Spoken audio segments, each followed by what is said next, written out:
Welcome to this session talking about databases on Kubernetes. My name is Denis. I work as a developer advocate at Couchbase. For those who never heard about Couchbase in the past, Couchbase is one of the most famous open source databases nowadays. And it is fairly similar to MongoDB, but designed to scale. So the main use case for Couchbase is performance at scale, I would say. As you might have heard, I'm coughing a little bit today, so I'm sorry if you see me coughing along this talk. And I would like to start with a small tip for you. Whenever you are reading an article online, if the article starts with a question, the answer for this question is in 80% of the cases no. Let's see here a real use case, a real example here. In 2016, pretty much all articles talking about if you should run your database on Kubernetes, on Docker actually, they were all questions.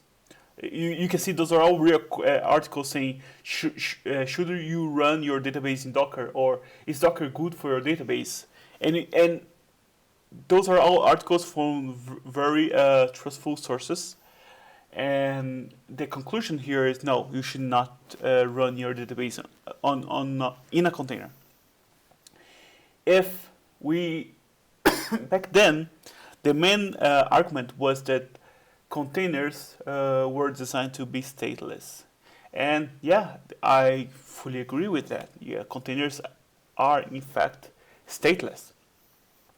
However, if we fast forward to 2020, in fact, if we fast forward to even late 2018, you will see that the articles are not questions anymore. They are all just normal phrases.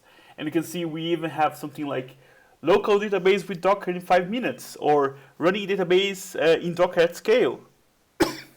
So it's kind of interesting to see that in just like 2 years, we completely changed our mind. And the natural question is, what have changed?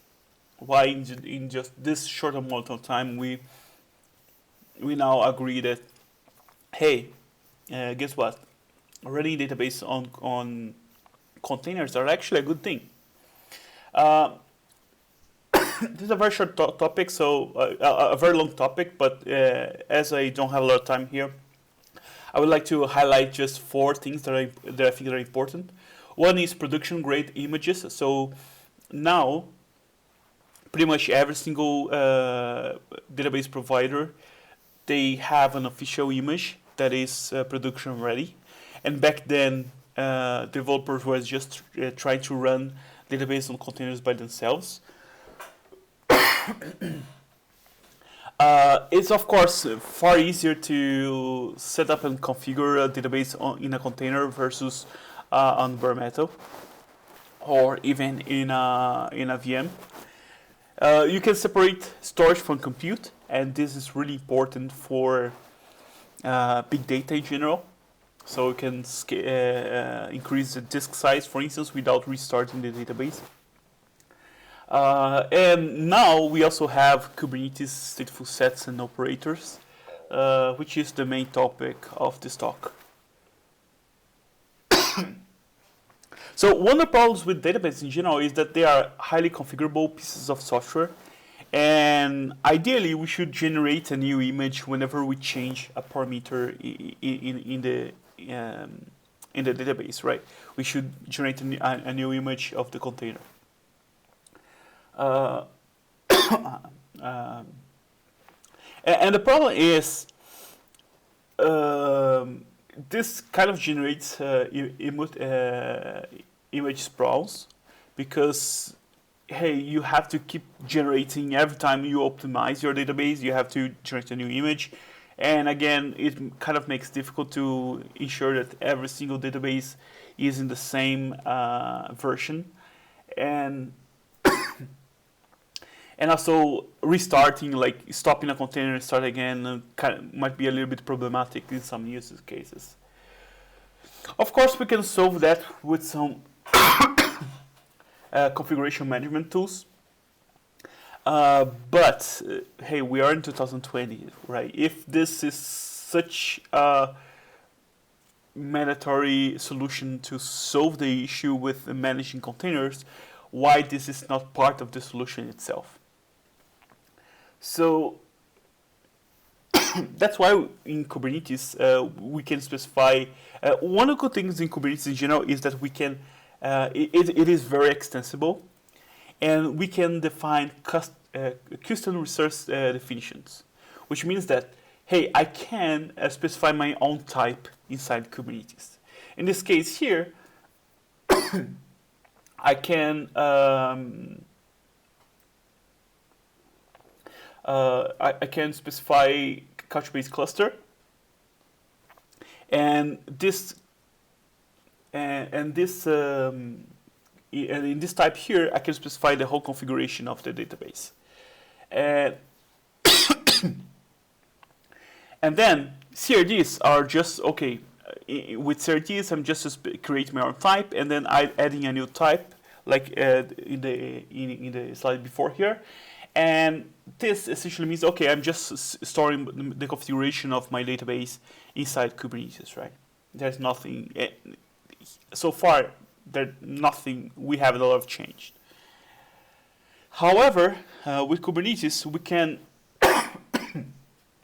create something called operators. So operators are pieces of software that I can deploy inside Kubernetes to extend its functionality. For instance, I can listen to changes in a configuration file. So if I have created my type Couchbase cluster, and then I have inserted a new Couchbase cluster configuration, my application, my operator can listen to this event. So you can see, okay, whenever I add a new pod, whenever a pod is updated. So you can listen to these events, it takes some actions with it. And this is really powerful because then I can, for instance, whenever you insert a new Couchbase cluster configuration, for instance, I can automatically, programmatically create a new Couchbase cluster for you.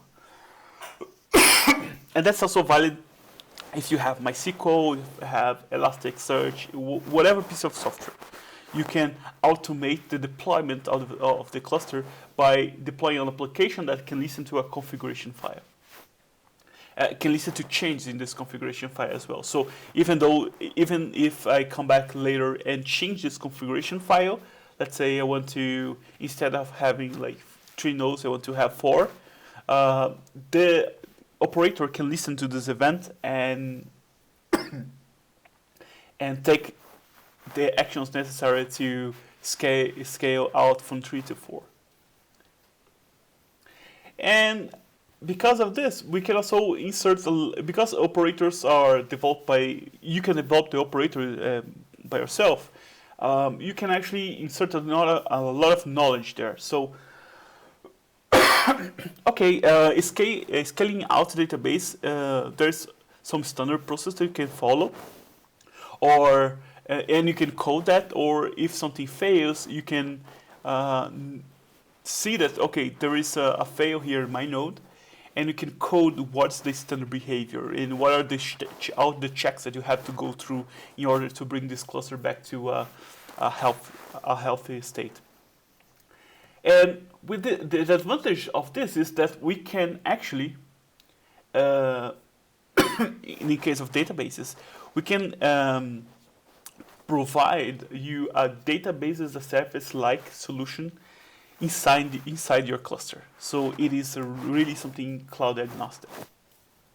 So with that, I would like to show exactly that happening live here. So first of all, I have here, I have control, get nodes, I have 3 nodes running on AWS here. And then what I want to do is to, first I want to run control create -f secret, which is the password that I'm going to use to log into my database. And then I can run kube control create -f Couchbase cluster. Okay, so now I'm deploying a Couchbase cluster here. Let me also run here kube control create -f Spring Boot app secret. Okay, and now I can go back here to my file and show you the content of this Couchbase cluster. So in this YAML file here, I already created a Couchbase cluster definition, a custom resource definition, and then I'm inserting a new Couchbase type here, Couchbase cluster type, configuration file. And then here in this file, I have a lot of information about the kind of cluster I want to deploy. So I'm specifying that, hey, I want Couchbase Enterprise here. I want this bucket called Couchbase Simple. So a bucket is something very similar to a schema. I'm specifying I want 3 replicas, and then I have 3 servers. So it will create a cluster of 3 nodes. So when I insert this file here, the Couchbase operator, which is already running, so we can run here Couchbase kube control get pods. You see that the operator is already running here, right? I deployed the operator previously. There's not anything special about the operator. It's just here the operator file. It is just a YAML file that the vendor will provide you. There is a lot of open source solutions as well. So you just, in summary, you just or use Helm, or you just download the YAML file and apply in your cluster. In this case, I'm applying the Couchbase. Couchbase operator is one per namespace, and the operator itself is stateless, so it can deploy. All the state is stored on etcd. You can see here that, okay, I already have my cluster running. And now what I can do is, let's also deploy an application here. I have a very simple Spring Boot application that will insert data inside the database.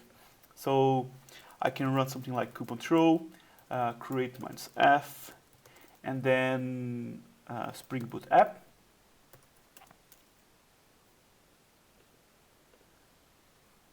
Okay, and now hopefully if I forward the port to my machine, I can come here to localhost 8091, administrator, password, and we can see that first we have 3 nodes. That's exactly what I have specified here in the Couchbase cluster here. And second, if you go to documents, buckets, Couchbase simple, statistics, you will see that, okay, we already have some data is being inserted here. So the first thing I want to do is to come here to buckets, and I want to add a new bucket. So let's say I add a new bucket called test, right? We wait for the bucket to be ready, and it just disappeared. Why? Because here the YAML file is the single source of truth. So when I try to create a bucket, it will match with the configuration, say, hey, there is a new bucket here called test that is not specified here. So the operator roll back the operation. And and this is really powerful because it guarantees that even if someone tries to change something here, the operator will roll back the configuration to be exactly what we have defined in this file. Of course, this I haven't mentioned here, but this is the Couchbase web console. So when we install Couchbase, that's the web console you get to administrate the database. And now that we have our cluster running and everything is fine, let's try something crazy here. So we have 3 nodes running, right? So clear, control, get pods. Okay, let's do something crazy. I want to kill one of the nodes. So I will run control delete pod cp example 2. Oops. Here. Okay, so you can see that Couchbase automatically recognized that, okay, we lost this node. And then it will wait for a few seconds just to be sure that, okay, I really lost this node and the node is unresponsive, because sometimes it's just a matter of, okay, we had some hiccup with the network. So it will wait a few seconds and say, hey, no, yeah, we really lost this node. Let's start to recover. So the first thing is Kubernetes. Now that we have 2 nodes, Kubernetes will in our configuration file, we have specified here that we need 3. So Kubernetes will automatically bring this node back, of course. But hey, we are dealing with a stateful application, right? It's not just a matter of bringing this application back. We still need to join this database to the cluster and trigger data rebalancing. And that's exactly what's happening here right now. So Kubernetes create a new node called cbexample0003. And then the operator heard the event that, okay, there is a new Couchbase node here. Let me call all the APIs to join this node to this cluster and then rebalance data. So rebalancing is just a process where you copy some of the data of those 2 nodes to the third one. Remember that we have specified here that we want 3 replicas. So we have 3 copies of the data. So even if I lose 2 nodes, I'm not losing any data at all because I have 3 copies. And in this case, when I lose a node, I'm just the other 2 become responsible for the data that was in the tree, in the CB example 002 actually. And then now that I added a new node, I'm just copying some of the data of those 2 nodes to the new one. Worth to highlight here that I'm using ephemeral storage. So in this example, and then with ephemeral storage, basically when I queue a node, I lose all the data in it. If I was using local persistent storage or remote persistent storage, it will be far simpler to recover because now I only have to start a new pod and attach the pod to the same disk.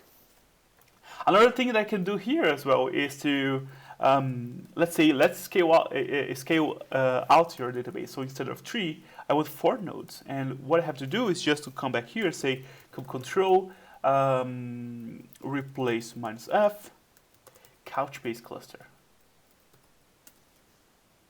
And then, okay, now we are scaling up our database. We can run here control get pods.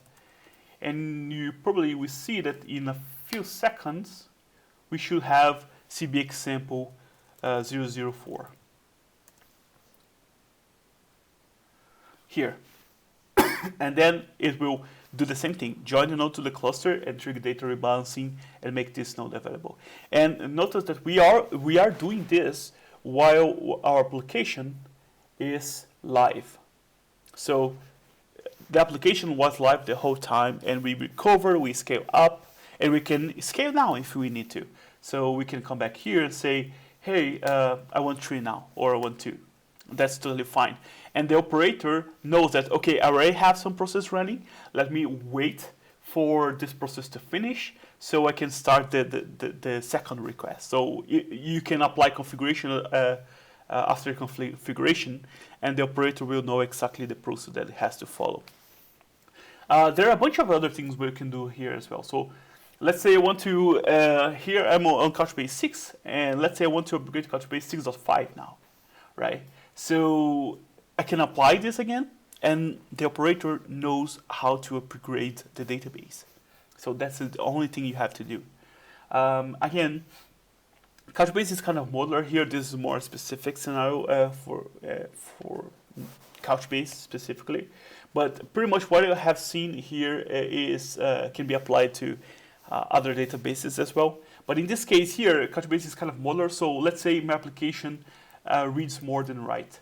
So I can do something like, okay, I want just 2 nodes or 3 nodes running data and 10 nodes running index query search. Or if it is the opposite, my application writes much more than reads, so I can have like 10 nodes here and 3 nodes here. Or I don't need to use full text search, so I don't need to even run this service. So it's super flexible on what you can do. And if you come back here, yeah, our rebalancing is about to finish. Of course, rebalancing is optimized for really large amount of data. So there is a bunch of steps to, one, make sure that we are not compromising the performance of the database. So rebalancing is a very, very cautious process. But should finish in just a few more seconds. Some other important things to mention. I'm almost, I have only more 5 minutes left. 9 minutes, actually.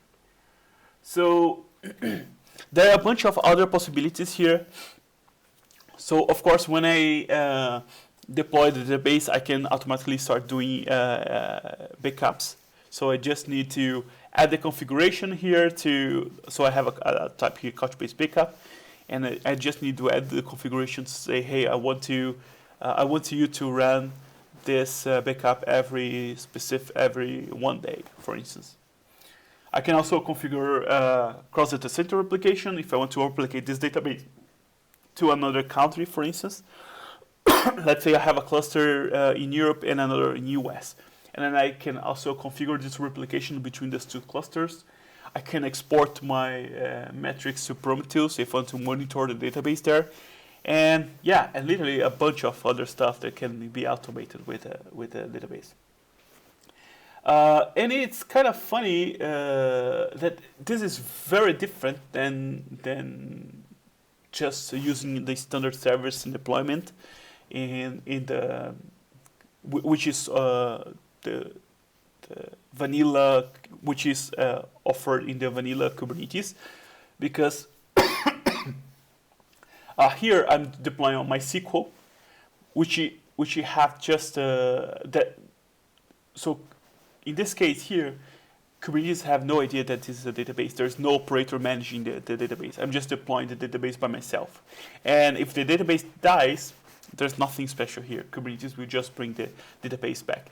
And I don't have any other extra guarantees. Like, okay, if I have a cluster of MySQL, well, the Kubernetes will not bring this node back to a health state. But here I'm just using the standard Kubernetes resources to deploy a database. If I do the same thing with MySQL, with the MySQL operator, then I could have some extra benefits of running my database on Kubernetes. So in this MySQL operator, for instance, I exactly have those I also have the out-of-the-box backups. I can also have this cluster monitoring, availability, scalability, guarantees. So it is. I think that if you are going to deploy your database on Kubernetes, I do think that's worth to use an operator to automate most of them manual work to manage to maintain the database. We also have to talk a little bit about the best versus the base on Kubernetes. I still think that the best is easier because it doesn't. well, it's just a matter of money, right? You just pay there and everything is managed for you. I do think that right now, for small and medium workloads, it's probably cheaper to run on just use a database as a service solution. But in many cases, it do lack a lot of flexibility because, yeah, you just get the performance that they offer, and there's no way you can optimize or fine tune the database. And on average as well, you get a average performance for the database. It's really hard to. You are limited to what the cloud provider offers you. While database on Kubernetes,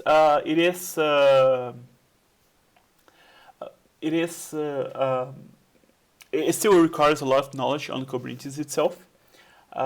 You pretty much have the same flexibility as bare metal, and I think operators can at least right now.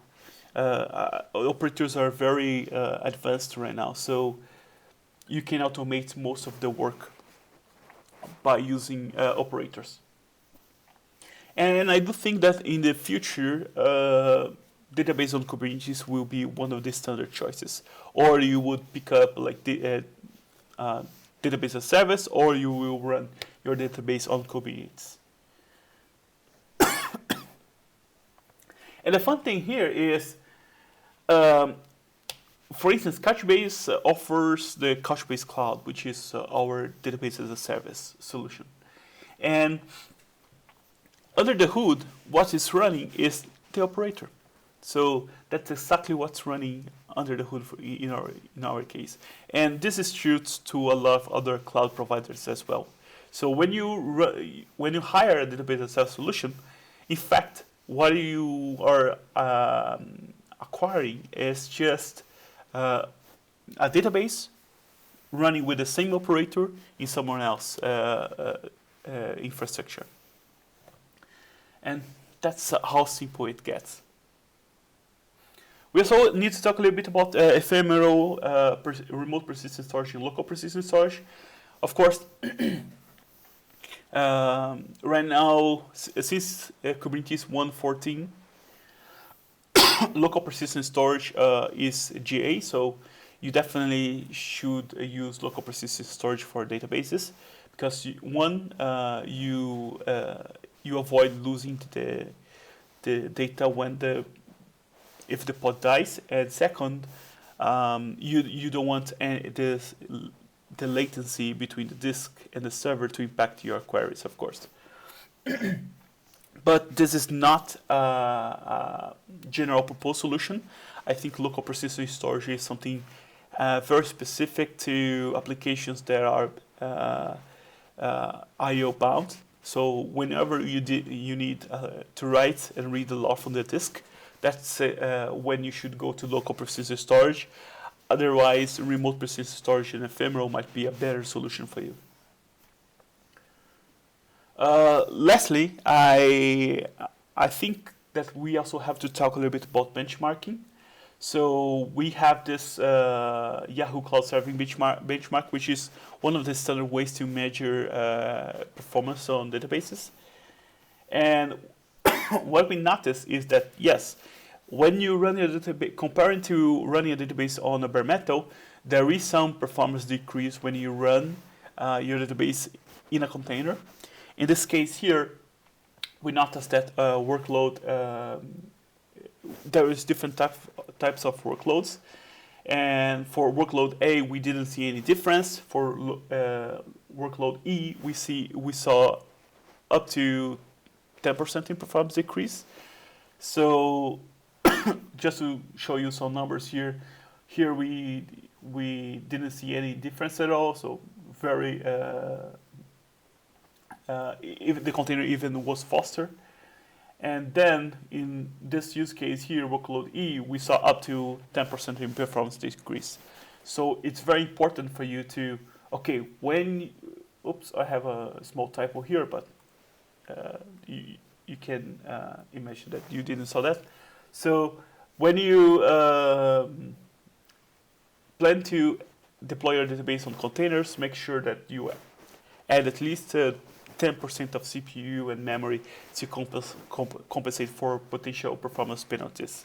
And this should be true for every single other database, because it's not anything specific in Couchbase that would